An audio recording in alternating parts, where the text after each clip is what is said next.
Hello, buddy. Welcome back to the Tin Man Score channel. I'm your host, Jeff Tin Man Taylor, and today I'll be reacting to some more scary storytellers.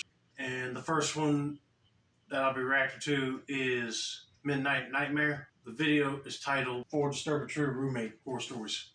So without further ado, I'm going to turn these lights off, move the camera up here for you guys, and let's get this reaction on the road and in the bag, shall we? Okay, here we go. My name is Jamie, and I've always been cautious about who I let into my life. Right. But when I moved to a new city for college, I had to find a roommate quickly. That's when I met David, and my life took a dark turn. I moved to the city a week before the semester started, excited about the new chapter in my life. The college dorms were full, so I had to find an off-campus apartment. After browsing through various ads, I found one that seemed perfect. It was a 2-bedroom apartment near campus, reasonably priced, and the current tenant, David, was looking for a roommate. David seemed normal enough during our first meeting. He was a bit older, maybe in his late 20s, and worked night shifts at a local factory. You know, I was just thinking that if I went to college right after I graduated high school, I probably would have went with the option of finding a place near college to rent because, getting a dorm on the university campus would be hectic. But anyway, let's continue with this story and see what happens next. He was clean, respectful, and seemed eager to have someone share the rent.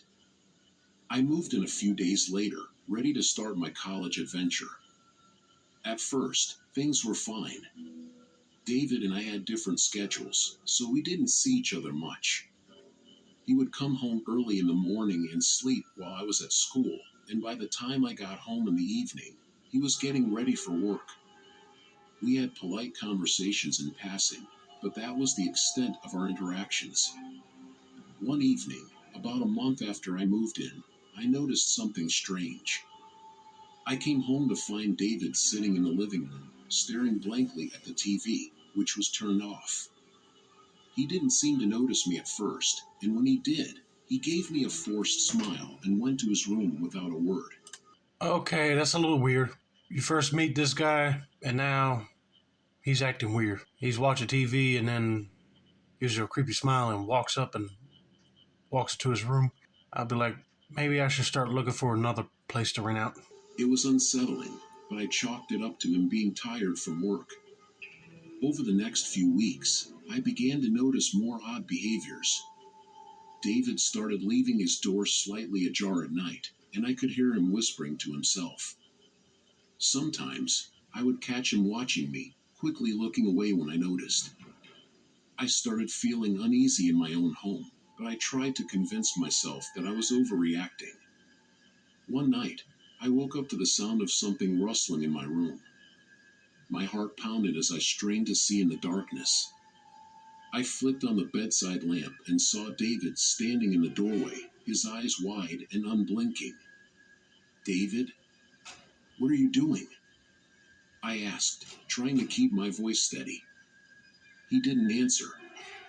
Instead, he just stood there, staring at me for what felt like an eternity before turning and leaving without a word. I locked my door that night and every night after. The final straw came a few nights later. I was sitting in the living room, studying for an upcoming exam, when David came home. He seemed agitated, pacing back and forth in the kitchen. Suddenly, he stopped and turned to me, his eyes wild. "Jamie, do you believe in fate?" he asked, his voice low and intense. Depending on what you mean, fate. I mean, I don't even know if I can get any exams done if I keep thinking about a roommate like him, acting all wild and stretching his eyes out. But let's just see what he means by believing in fate. I felt a chill run down my spine. "I guess so," I replied cautiously. He stepped closer, his expression darkening. "I think it's fate that brought us together. Don't you see? We were meant to be here, in this moment." I stood up, my instincts screaming at me to get out. "David, I don't know what you're talking about, but you're scaring me." His face twisted into a sinister smile. You don't need to be scared, Jamie. I won't let anything happen to you. We're connected. I grabbed my phone and backed towards my room. I'm going to my room now. Please, leave me alone. David's smile faded, replaced by a look of anger. You don't understand, do you? You can't leave. We're meant to be together. Oh, bull crap, she can leave if she wants to because you're scaring the crap out of her. She don't feel no connection between you and her. No wonder why he was looking like a crazed wild man with his eyes open up widely. He's attracted to her. He probably wants to get down in bed with her, if you know what I mean. But that ain't gonna happen, mister. I bolted to my room, locking the door behind me and dialing 911. I explained the situation as calmly as I could, but my hands were shaking. The operator assured me that help was on the way. As I waited, I could hear David outside my door, mumbling to himself and occasionally pounding on the door. The minutes felt like hours until I finally heard the sound of sirens. I opened the window and shouted for help, and moments later, the police burst through the front door. David was taken into custody, and I was left to explain everything to the officers. They found several notebooks in David's room filled with disturbing writings and drawings, all centered around me. It turned out that David had a history of mental illness and had stopped taking his medication.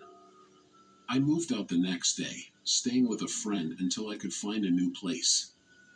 The experience left me shaken and paranoid, constantly looking over my shoulder and double checking locks. I continued my studies, but the fear lingered, a constant reminder of how quickly things can go wrong. Looking back, I realize how important it is to trust your instincts and take action when something feels wrong. Living with a dangerous stranger was a nightmare, but it taught me valuable lessons about personal safety and awareness. Now, I always take extra precautions when choosing roommates and never ignore the warning signs. Sharing my story is my way of helping others avoid the same fate and stay safe in their own homes. Thank God she called the cops and got him taken away from her. If he's got a history of mental illness, he should have been on his meds. But apparently, he thinks he don't need them and stop taking them. I'm sorry, but someone like that needs to be still locked up in a mental asylum. And I'm glad that she's okay and moved out because I wouldn't want to stay there another minute either. But anyway, let's get to story number 2, shall we?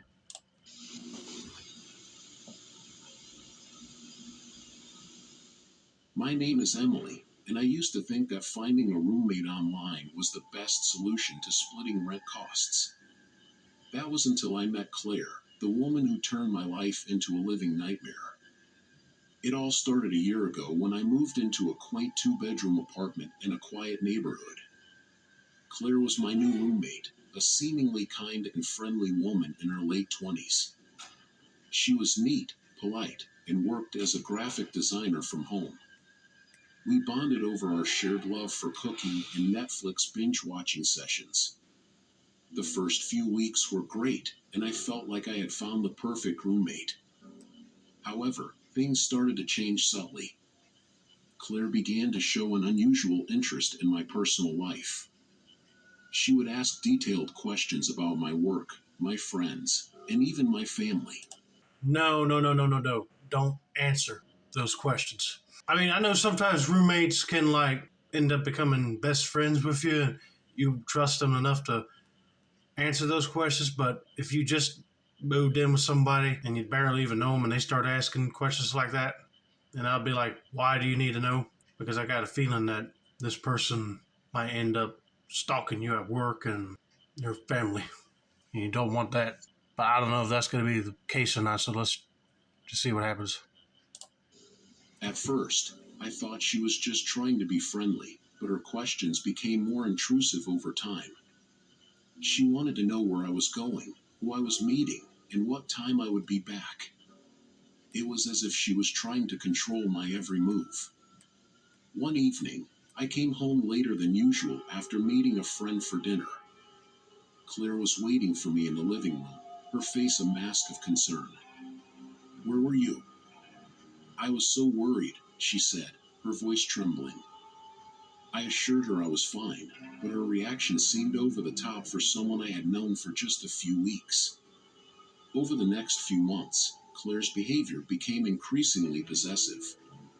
She would text me constantly while I was at work, asking when I would be home and what I was doing. If I didn't respond immediately, she would call repeatedly until I answered. It felt like I was being smothered, and the apartment no longer felt like a safe space. One weekend, I decided to visit my parents who lived out of town. I didn't tell Claire about my plans, hoping to avoid her barrage of questions. However, as soon as I arrived at my parents' house, my phone started buzzing with messages and calls from Claire. Where are you?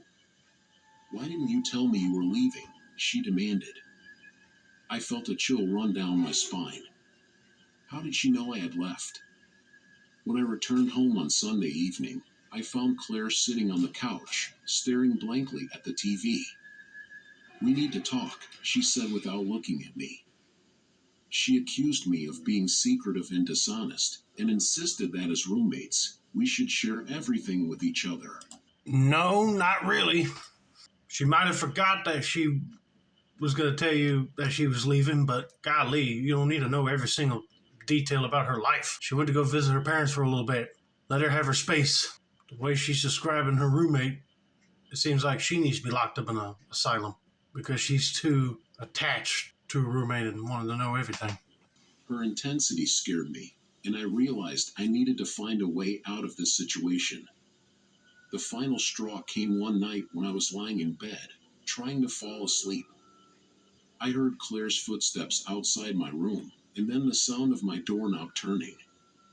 I had locked my door, a precaution I had started taking recently. Claire jiggled the doorknob a few times, then knocked softly.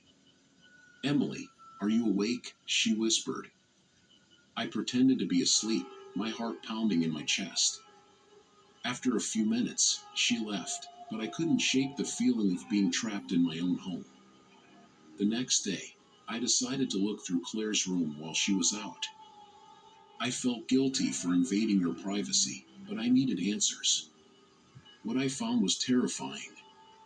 Claire had a notebook filled with details about my life, my schedule, my friends, my habits. She had even taken photos of me without my knowledge. I realized then that I was living with someone who was obsessed with controlling me. Yeah, talk about a creepy stalker. I'll be calling the cops and show them this evidence. And then when she comes back, have her arrested, take it somewhere to get mental evaluated. And then I'll be packing up and getting out of there. I knew I had to leave, but I couldn't let Claire know my plans. I started packing my things slowly, hiding boxes in my car when she wasn't around.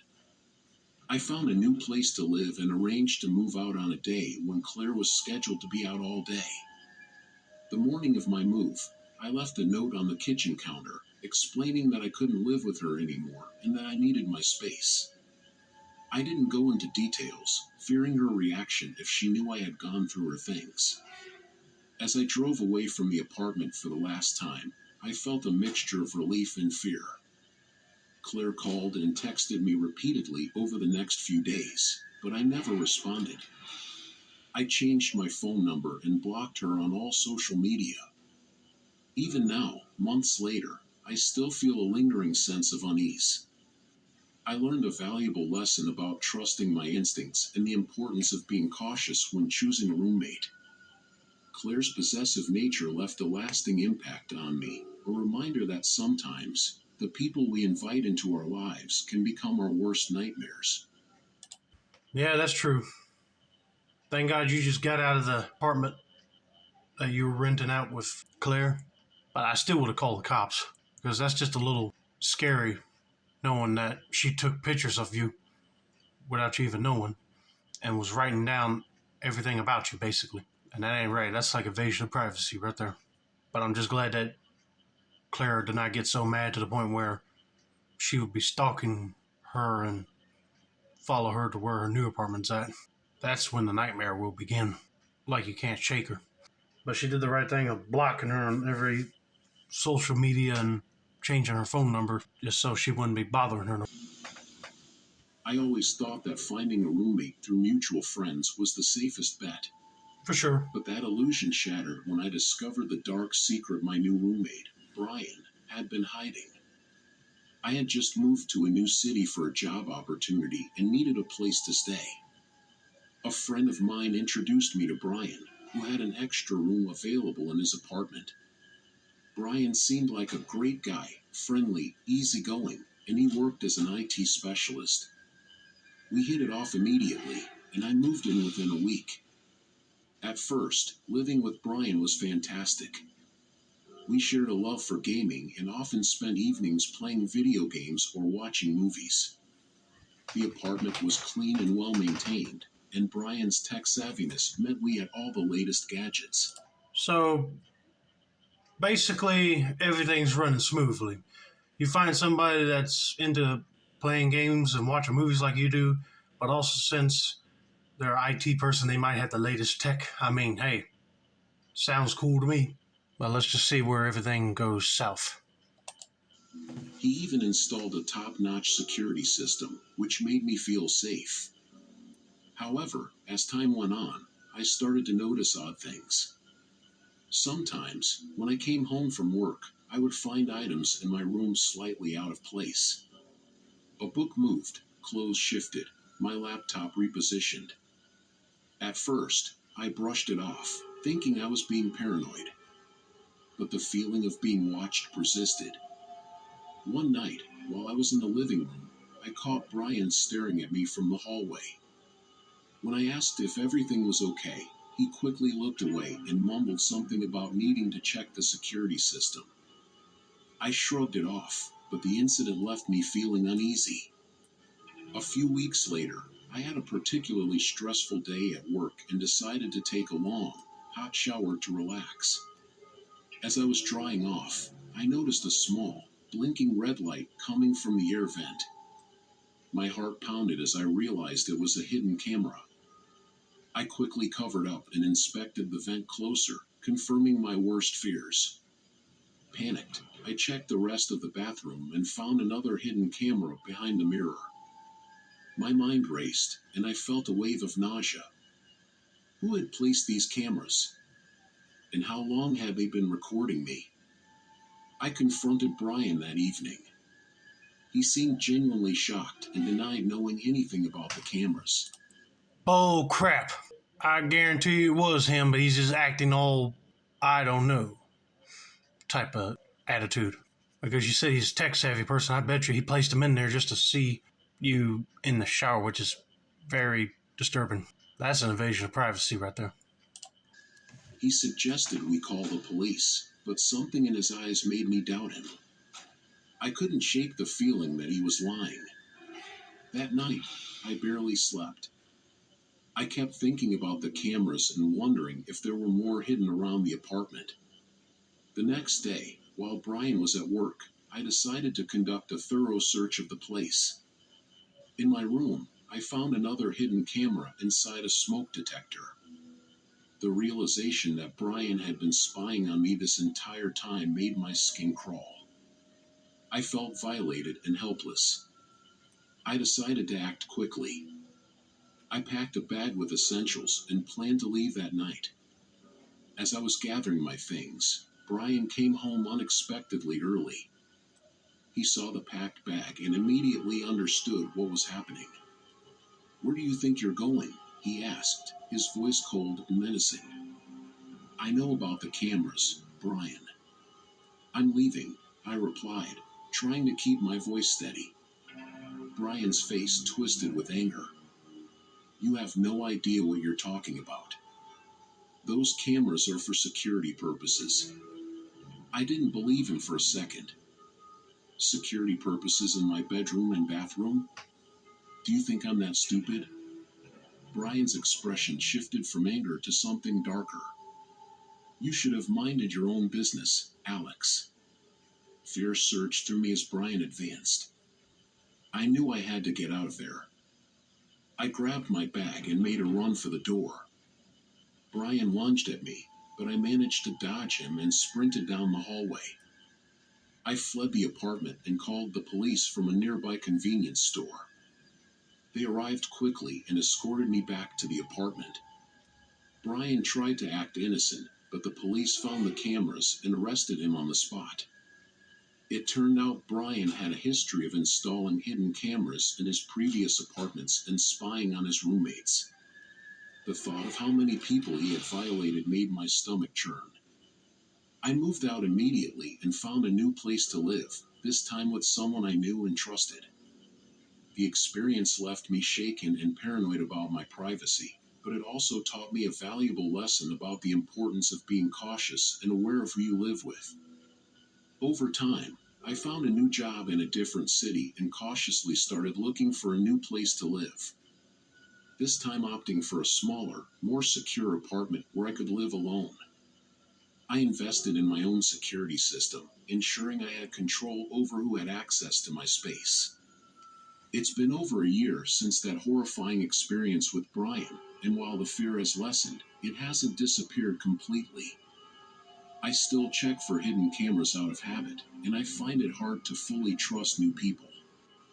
But I'm stronger now, more aware of the potential dangers that can lurk behind a friendly facade. Living with Brian was a nightmare, and the fear of being watched still lingers. I can only hope that sharing my story will help others avoid the same fate. Oh, yes, it will. Because people now know what to look for. If they see a flashing light, it'd be like, yep, that's a camera. I will feel so violated, I'll tell the cops I'm pressing charges and see if he will get some jail time. And I guarantee you that he won't be hired back on his IT job. And nobody will want to rent a place out with him.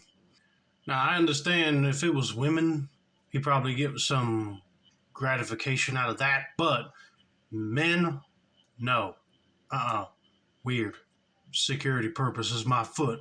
He just really wants to keep an eye on his roommates. Ugh. I'm glad this person did the right thing and ran outside and called the cops. And Brian here did not hide the cameras. Very disgusting human being.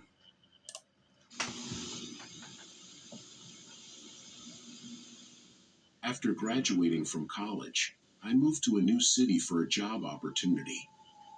I found a spacious apartment in an old building downtown, sharing it with two other recent graduates, Megan and Jake. We hit it off immediately, excited about starting our new lives in the big city. But it wasn't long before our excitement turned to fear. The apartment was charming with its high ceilings, large windows, and creaky wooden floors. It even had an attic, which we found intriguing. The landlord mentioned it was used for storage and advised us not to go up there since it was old and unstable. We agreed, not giving it much thought at the time. Our first few weeks were great. We explored the city, hosted dinners, and enjoyed our new independence. However, we started noticing odd things happening around the apartment. It began with small, almost unnoticeable disturbances, lights flickering, strange noises at night, and the occasional misplaced item. We laughed it off, attributing it to the quirks of an old building. One night, as we were watching a movie, we heard a loud thud from above. It was unsettling, but we assumed something had fallen over in the attic. Jake volunteered to check it out, but Megan and I reminded him of the landlord's warning. We decided to ignore it and went back to our movie, trying to push the noise out of our minds. As days passed, the noises became more frequent and louder. We heard footsteps, dragging sounds, and faint whispers. It was unnerving, but we convinced ourselves it was just the building settling or our imaginations running wild. One night, Megan woke us up, her face pale and eyes wide with fear. She had heard a whisper right next to her ear, but there was no one there.